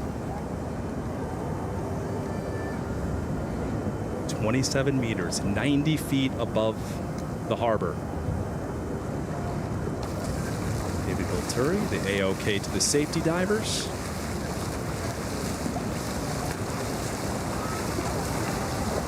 Now the splash doesn't soften the water, it just gives a little bit better visuals for the divers, right, Joey? That's right, especially when you travel at 55 miles per hour. Very difficult to see the surface of the water if you don't have that splash, particularly when it's transparent. 4th and final dive for David Colturi, American.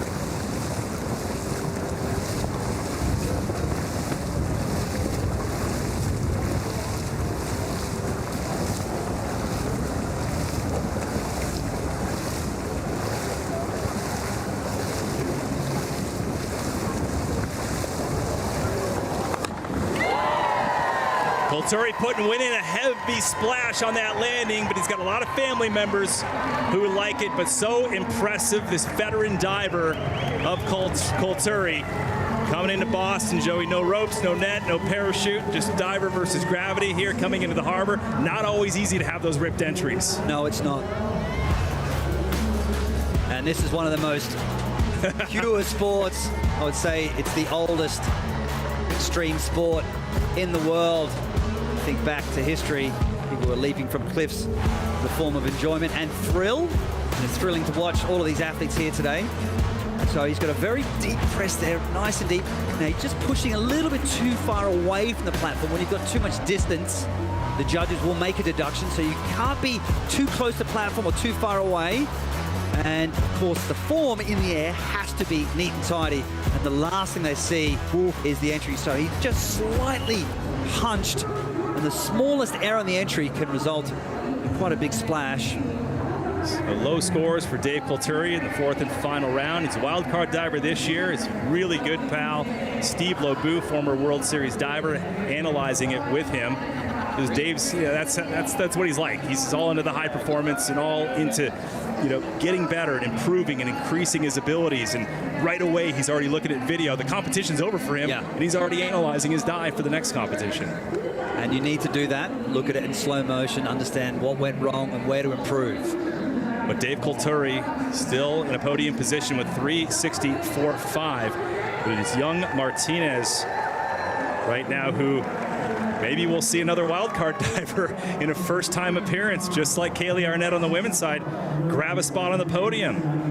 But this guy will have something to say about it. His name's Nikita Fedotov. Love watching him. 29 years old. And Mr. Consistent, we call him, Joey. Never last place, but never first place. He always hovers right in that middle range. His average has labeled him one of the top threats on the World Series in that 4th, 5th, 6th place series result range after the season's over. And as you said, he's made his way to the podium in the past, but in my opinion, I believe he is capable of winning a competition. He's got very difficult dives. In round 3, he did a back arm stand, 4.5 somersaults pike. Currently, the highest degree of difficulty dive in the series at the moment at 6.0. Talented athlete. Well, now's his shot to get on the podium with 3 of the big names out. 4 career podiums, Joey. They're all third-place finishes. We'll see if Fedotov can take advantage of that and upgrade here in Boston. But there's Martinez sitting in first place right now. He must be thinking, how did I get here? How did this all happen? We'll go Fedotov, Lichtenstein, and Heslop, the remaining 3 divers.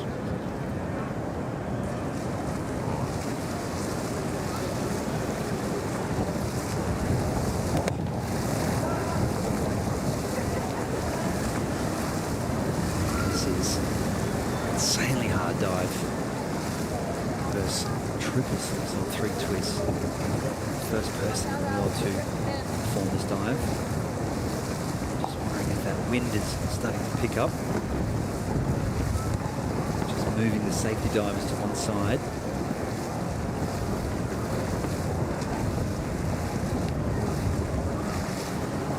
That wind does bother the athletes at times. When you're that high up. Martinez looks cool, sitting in first place right now. All right, here we go. Getting down to the top 3. Nikita Fedotov, torpedo-like into the harbor. Nikita Fedotov gave it everything he's got on that dive. And that is a dive where you have to work incredibly hard and to make sure you have the technique right on takeoff to complete the 3 somersaults and 3 twists in reverse. When you're going reverse, facing forwards, moving forwards, but rotating back towards a platform, it makes it incredibly hard to generate the rotation. So when you're doing a reverse takeoff, that will give you more degree of difficulty. If he did that dive rotating backwards, there would be less degree of difficulty. But this sport, Red Bull cliff diving, is all about pushing the boundaries, pushing the limits to see how far you can stretch your abilities. He's got that Keanu Reeves, John Wick vibe hair going coming out of the water. We'll see if Fedotov will earn some respect from the judges. Pretty good scores across the board.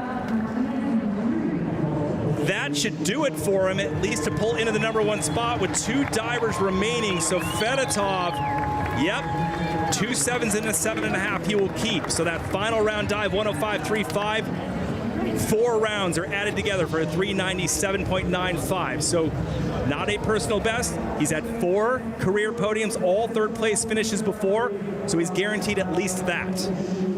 Martinez, though, we'll see if he can hold a spot on the podium.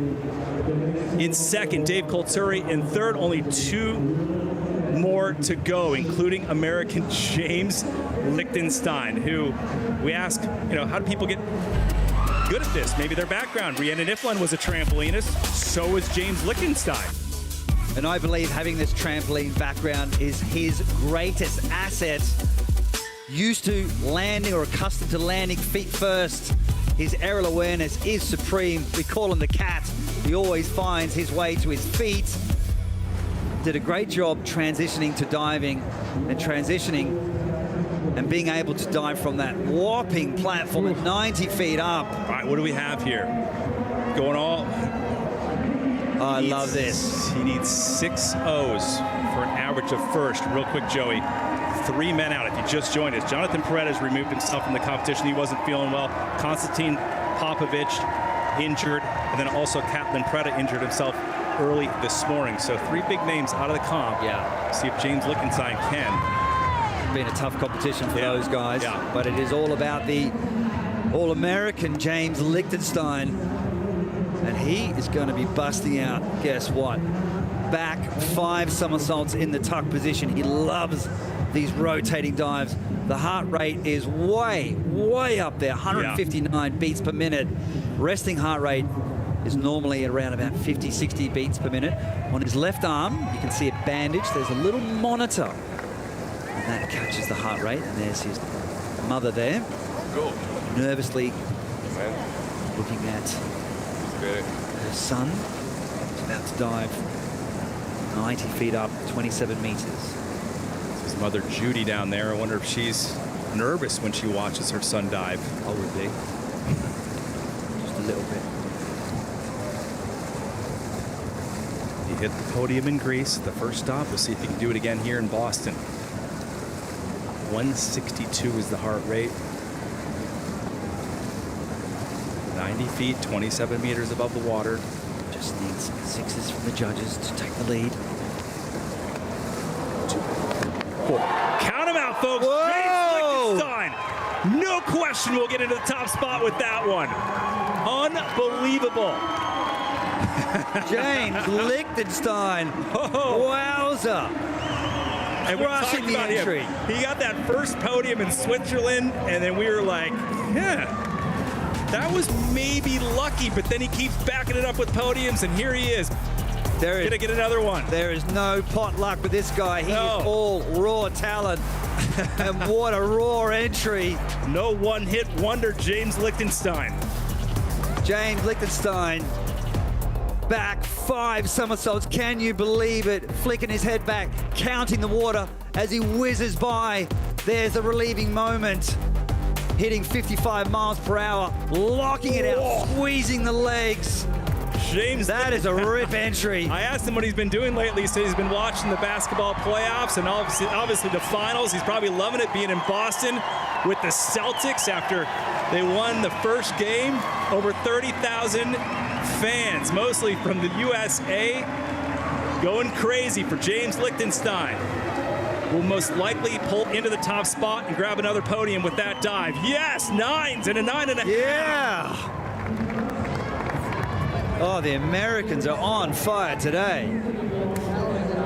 So there you have it with the scores. It's official. It comes in with a 144.0 on that final dive. You add them all together, 444.80 for the 29-year-old diver, James Lichtenstein, putting on a show.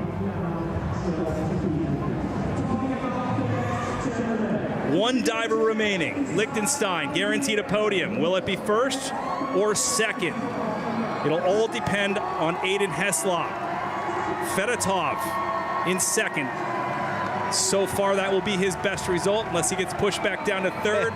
And celebrating the 100th stop of the World Series since it all began in La Rochelle, France back in 2009 is Aiden Heslop.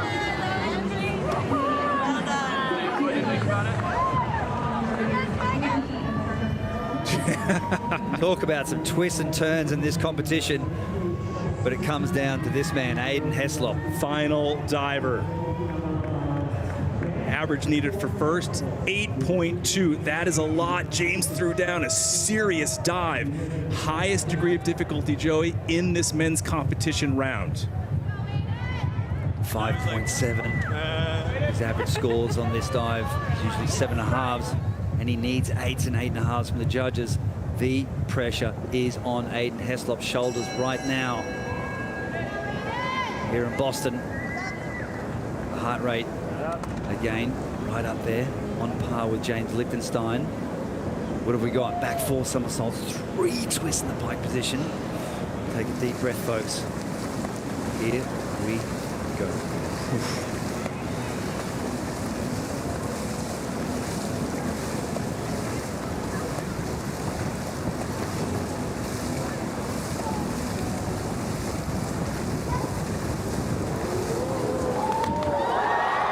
It is a throwdown showdown here in Boston.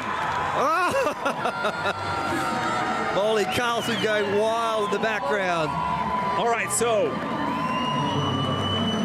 break it down, Joey. The comparison, Molly Carlson going nuts between James and that. You have more degree of difficulty on this dive. This is going to be a really tough job for the judges right now. Absolutely. And one more time, the judges just have to look at the execution. They can't look at the degree of difficulty. The 90-foot platform, 3.5 twists, or 2.5 twists. Whoa, super clean entry, maybe just a little bit short of vertical. Is the jump good? It's nice and strong. Holding the feet together, trying to keep together that 2.5 twist. That's where the dive gets heavy.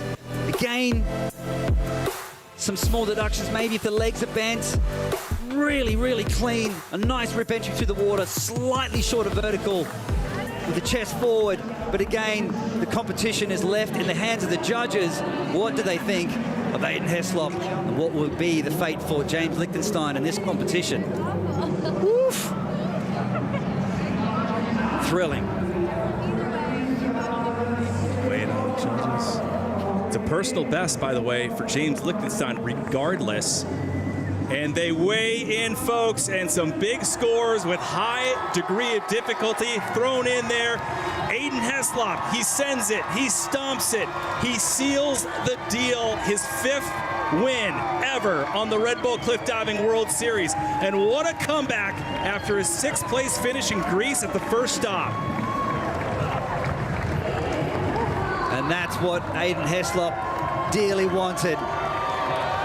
He's got to be so proud of himself for getting all 4 of those dives dialed in, honed in with those beautiful rip entries.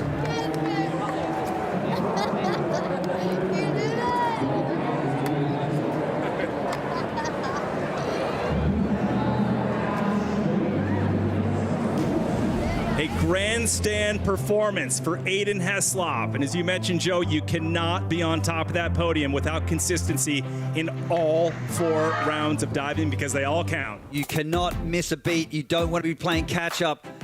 And the elevation on that dive, the required dive round, the simple graceful maneuvers. The head goes back, keeping his eye on the prize, and the prize is the water. Making sure he sneaks through the water with those squeaky clean entries. Round 2, this is the intermediate round, with a degree of difficulty slightly higher, but not quite pushing the limits just yet. Rotating in towards the platform. Comes from a great technical background. He's an all-round acrobat, loves to play on the trampoline.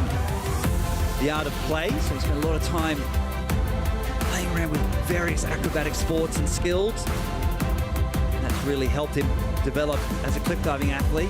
Here's the most difficult dive he's performing. Front quad, 3.5 twists. Busy, busy, busy right to the end.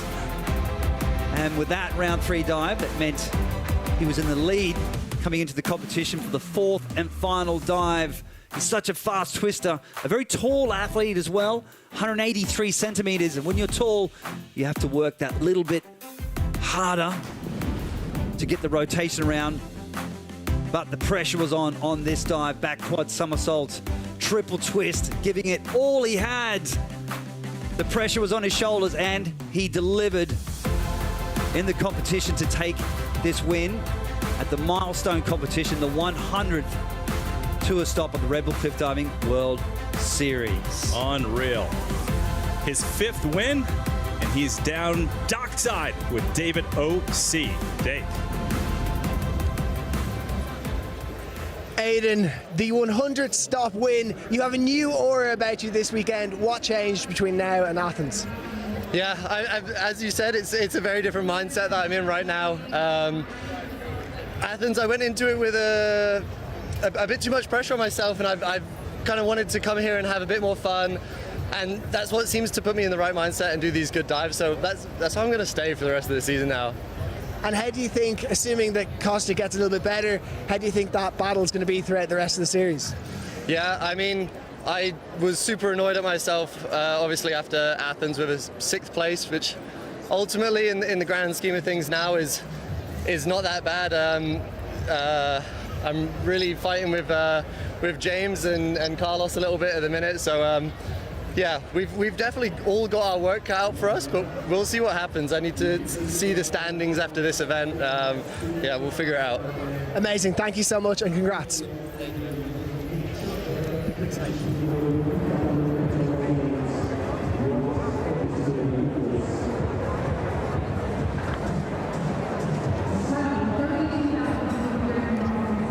So marinating in success in front of over 30,000 fans in Boston, Aidan Heslop will get a victory, the first for him in 2024. He's going to be chasing that King Kakele trophy. James Lichtenstein with a personal best today in the USA, 4:44.80, got him 2nd place. And Nikita Fedotov, another 3rd place on his resume.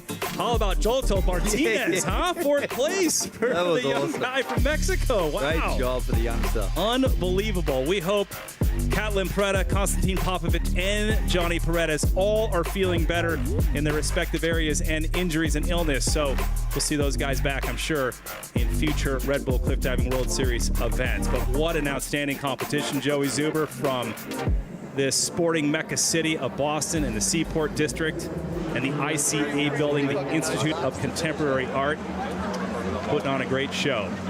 Heslop wins it. James Lichtenstein of the United States, personal best in 2nd. Nikita Fedotov grabs 3rd. Definitely a competition full of thrills and spills. Congratulations to those 3 men. How about this? Grabbing the extra point, that 1-pointer. And it's actually, Konstantin Popovic did have it, and then Lichtenstein busted out with a backward somersault. What a dive. I mean, he absolutely drilled the entry. How do you even see this thing? And he really did deserve those scores. Great form in the air, great aerial awareness, and a great athlete. And a great result for him to take a 2nd place. So his other podiums have been 3rd, and now he's climbing up the ranks into 2nd. We've got to keep an eye out for James Lichtenstein in the future, no doubt. Look who leads the men's standings. It's James Lichtenstein of the United States with 29 points. What? Popovic, who removed himself from the competition because of a hyperextended left knee, still in 2nd, though, with 28 points. Heslop, though, with that dismal performance in Greece, this 1st place finish here in Boston helped him climb the ranks. So there you have it, all the way down to 12th place on the World Series standings. It's 20 points per win.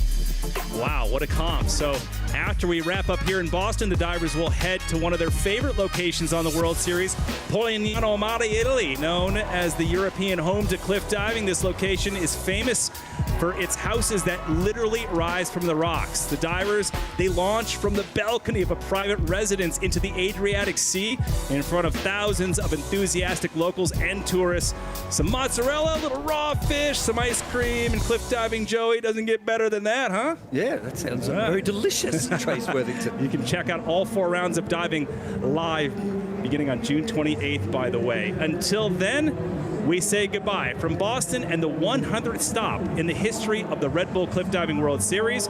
Congratulations to Rhiannon Ifland of Australia and Aidan Heslop, the brilliant Brit, for pulling off big victories today. For Joey Zuber and David O.C. and our entire production team, I'm Trace Worthington. Thanks for watching, and we'll see you at the next stop from Polignano a Mare, Italy.